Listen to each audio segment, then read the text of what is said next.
હવે આપણે આગળ વાત કરશું જે આજનો નવો ટોપિક છે એનું નામ છે આગનું વર્ગીકરણ. તો કે આગને વર્ગીકરણ કરેલું છે તો કે કેવી રીતના કરેલું છે, શા માટે આગને વર્ગીકરણ કરવાનું કારણ શું છે, તો તેના વિશે આપણે વાત કરીએ.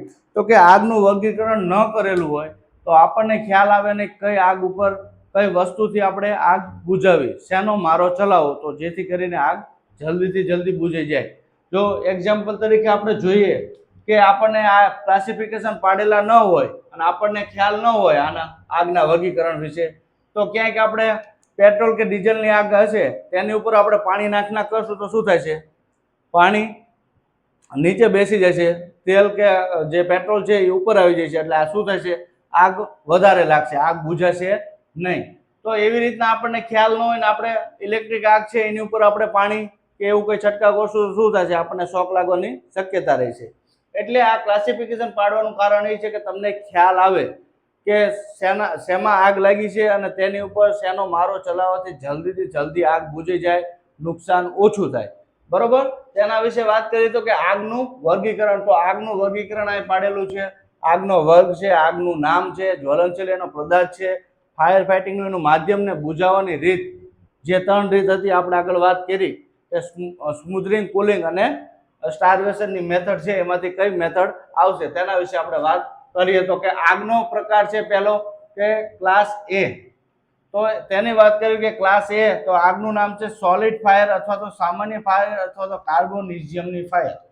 બરોબર, સોલિડ ફાયર, કાર્બોનિઝિયમ અને સામાન્ય ફાયર ને ક્લાસ એ માં ગણવામાં આવે છે. તો તેમાં જ્વલનશીલ પદાર્થમાં શું આવશે, તો કે લાકડું આવશે, પેપર આવશે, રબર, ઘાસ ફૂસ, આ બધું જ્વલનશીલના પદાર્થમાં આવશે. ફાયર ફાઇટિંગના માધ્યમમાં વાત કરવી તો જાજો ભાગ આમાં પાણી જ આવે છે અને બુઝાવવાની રીત હોય છે કુલિંગ મેથડથી બુઝાવવાની રીત છે. બીજી વાત આપણે કરીએ તો ક્લાસિફિકેશનમાં ક્લાસ બી. ક્લાસ બી માં શું આવશે, તો કે ફ્લેમેબલ લિક્વિડ. બરોબર, આગ છે ફ્લેમેબલ લિક્વિડ. તો કે પેટ્રોલ, ડીઝલ, કેરોસીન જે હાઈ ફ્લેમેબલ છે તે બધા જ્વલનશીલ પદાર્થ આમાં આવશે. ફાયર ફાઇટિંગનું માધ્યમ છે ફોમ કાં તો ડીસીપી પાવડર, બેમાંથી એક વસ્તુ આવશે.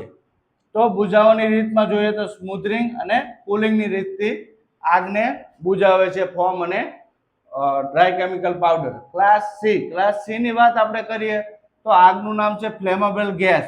એટલે બધા જ પ્રકારના ગેસ આમાં આવી જાય છે. જે જ્વલનશીલ પદાર્થના ગેસ છે, જ્વલનશીલ પદાર્થમાં ફ્લેમેબલમાં છે એલપીજી છે, સીએનજી છે, ઇથેન, મિથેન, આ બધા જે ગેસ બધા આવતા હોય છે, બરોબર, તે આવશે ક્લાસ સી માં. તેમાં આપણે પહેલા તો ગેસ જે લીકેજ થયો છે તેને કંટ્રોલ કરવાની આપણે કોશિશ કરશું. કંટ્રોલ કરી અને તેને બંધ કરવાની કોશિશ કરશું. પછી તેના ઉપર પાણીનો મારો ચલાવશું કાં તો ડીસીપી પાવડરથી આપણે તેને આગ બુઝાવશું ક્લાસ સી માં.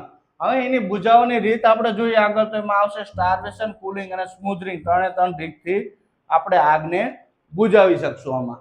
હવે વાત કરીએ આગળ ક્લાસ ડી. ક્લાસ ડી પ્રકારની જે આગ છે તે આગનું નામ છે મેટલ ફાયર. મેટલ ફાયર એટલે કેવા પ્રકારની, એલ્યુમિનિયમ, મેગ્નેશિયમ કે ગમે તે જે ધાતુ છે એમાં જે આગ લાગે છે તેની આપણે વાત કરવી તો જ્વલનશીલ પદાર્થ છે એલ્યુમિનિયમ, મેગ્નેશિયમ, આ બધી ઊંચા પ્રકારની જે ધાતુ છે તેની વાત કરીએ તો તેમાં સ્પેશિયલ ડીસીપી પાવડરનો ઉપયોગ થાય છે આગ બુઝાવવા માટે. બરોબર, સ્પેશિયલ ડીસીપી અને આ ડીસીપી બે અલગ અલગ વસ્તુ છે. આનો ઉપયોગ આપણે આમાં નથી કરી શકતા, આનો ઉપયોગ આમાં નથી કરી શકતા. આ બહુ કોસ્ટલી હોય છે. જે આવી ઉચ્ચ પ્રકારની ધાતુ છે તેમાં આગ લાગે ત્યારે સ્પેશિયલ ડીસીપીનો ઉપયોગ આપણે કરતા હોય છે. બુઝાવવાની રીતમાં આપણે સ્મૂથિંગ રીતથી બુઝાવી શકશું. હવે ક્લાસ ઈ. હવે આપણે વાત કરવી તો ક્લાસ એ, બી, સી અને ડી, જે આપણે Indian standard BIS, bureau of Indian standard પ્રમાણે આગને આટલા ભાગમાં વહેંચેલી છે. ઓકે, કેટલી? આટલી આને ગણવામાં આવે છે. ઇલેક્ટ્રિક ફાયરની આગ છે, એ ઇલેક્ટ્રિક ફાયરની આગ ક્લાસિફિકેશનમાં ક્લાસ કે અને ક્લાસ એલ, આ આગ બધી જે છે એને આપણા ક્લાસિફિકેશનમાં ગણવામાં આવતી નથી. પણ આપણે આની વાત કરીએ તો કે ઇલેક્ટ્રિક જે આગ છે એને હવે આ ABCD છે એમાં વર્ગીકરણ કરી દેવામાં આવ્યું છે. ધારો કે ઇલેક્ટ્રિક આગ છે, હવે કોઈ શોર્ટ સર્કિટ કોઈ જગ્યાએ થયું છે મકાનમાં અને નીચે કોઈ જગ્યાએ કોઈ લાકડું કે કોઈ ટેબલ કે એમાં કોઈ આગ લાગી ગઈ છે તો આ ક્લાસિફિકેશન સીધું થઈ જાય છે ક્લાસ એ માં. તો આ જે ઇલેક્ટ્રિક ફાયર છે ક્લાસ એ ની થઈ જશે. એવી જ રીતે જો કોઈ આપણે રસોડામાં કોઈ શોર્ટ સર્કિટ થયું છે અને ત્યાંથી આગ લાગતા લાગતા નીચે આવીને સિલિન્ડરમાં ક્યાંક આગ લાગે છે અથવા તો જે ચરબીયુક્ત પદાર્થ છે એમાં આગ લાગે છે તો એ કિચન ફાયરમાં કાં તો ક્લાસ કે માં હોઈ જશે અને કાં તો કોઈ આપણે એલપીજી ની બોટલમાં આગ લાગી છે તો એ બોટલ વહી જશે ક્લાસ સી માં. એટલે આને ઇલેક્ટ્રિક જે છે ક્લાસ ઈ એને આની અંદર ડિવાઈડ કરી દીધેલી છે. અત્યારે હાલ ભારત સરકારમાં જે છે બીઆઈએસ સ્ટાન્ડર્ડ મુજબ એ બી સી અને ડી નો જે છે આગનું વર્ગીકરણ એટલે જ આગ આમાં છે. આ બધી આગનું છે નહીં, આનું વિભાજન કરી દીધું છે અને આ બે નવા મુદ્દા છે જેની આપણે આઉટ ઓફ કન્ટ્રીમાં આ બધો ક્લાસ કે, ક્લાસ ઈ, ક્લાસ એલ આ બધાનો ઉપયોગ થાય છે. તો એની જરાક આપણે ચર્ચા કરી. તો ઇલેક્ટ્રિક આગનો ક્લાસ ઈ આમાં હોય છે ઇલેક્ટ્રિક ફાયર. તો કે મધરબોર્ડ છે, સીપીયુ છે, એવા કોઈ કોમ્પ્યુટર કે એલઈડી કે એમાં કોઈમાં આગ લાગે છે આપણે તો એમાં ઈ ક્લાસ ઈ માં આવે છે અને તેને બુઝાવવા માટે CO2 ગેસ અને સૂકી રેતી અથવા તો સૂકી માટી દ્વારા તમે ઇલેક્ટ્રિક આગને બુઝાવી શકો છો. ક્યાંય ઇલેક્ટ્રિક આગનો વાયર જતો હોય અને તેમાં કંઈક આગ લાગી હોય કે એવું કાંઈ હોય તો તમે સૂકી રેતી કે સૂકી માટીથી આગ બુઝાવી શકો છો અથવા તો CO2 ગેસનો ઉપયોગ કરી શકો છો. બુઝાવવાની રીતમાં આવશે સ્મૂધરિંગ. શું આવશે? સ્મૂધરિંગ. હવે ક્લાસિફિકેશન કે અથવા તો એફ શું છે? જ્યાં આઉટ ઓફ કન્ટ્રીમાં ક્લાસિફિકેશન કે અને એફ છે, આપણે ભારતમાં છે નહીં. ભારતમાં માત્ર એ બી સી અને ડી સ્ટાન્ડર્ડ પ્રમાણે છે, આ એકય છે નહીં. પણ આપણે એની વાત કરશું. ક્લાસિફિકેશન કે ઓબ્લિક ઓફ એટલે કે કિચન ફાયર, જે ચરબીયુક્ત પદાર્થ હોય એમાં માખણ છે, ઘી છે, બરોબર, એ બધાનો જે ઉપયોગ થતો હોય અને એમાં આગ લાગે ત્યારે એ કિચન ફાયરમાં ક્લાસિફિકેશન એફમાં અથવા તો કેમાં હોય છે. તેના માટેનું પિસ્ટલ એક હોય છે વેટ કેમિકલ, ફાયર ફાઇટિંગનું માધ્યમ વેટ કેમિકલની બોટલ હોય છે અને બુઝાવવાની રીતમાં આવશે સ્મૂધરિંગની રીતે. ઓકે, આગળ વાત કરીએ તો ક્લાસિફિકેશન એલ જે હમણાં નવું આવેલું છે. ક્લાસિફિકેશન એલ એટલે કે લિથિયમ બેટરી. હવે જે ઈવી ગાડીઓ બધી આવી ઇલેક્ટ્રિક વ્હીકલ તેમાં બધામાં લિથિયમ બેટરીનો વધારે પ્રમાણમાં ઉપયોગ થતો હોય છે.